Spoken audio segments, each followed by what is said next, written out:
तुम्हाला पण चटपटीत खायला आवडते का? चला मग आज आलूपासून रेसिपी तयार करू.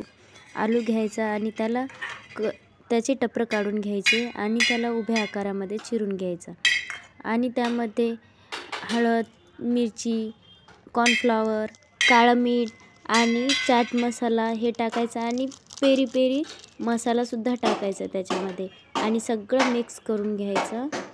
मिक्स झाल्यानंतर एक कढई गॅसवरती ठेवायची, त्यामध्ये तेल घालायचं आणि ते चांगलं गरम होऊ द्यायचं आहे आणि त्यामध्ये एकेकाने सोडून द्यायचं आणि सोडल्यानंतर कमी पॉवरवर छानसे क्रिस्पी होईपर्यंत असं भाजून घ्यायचं.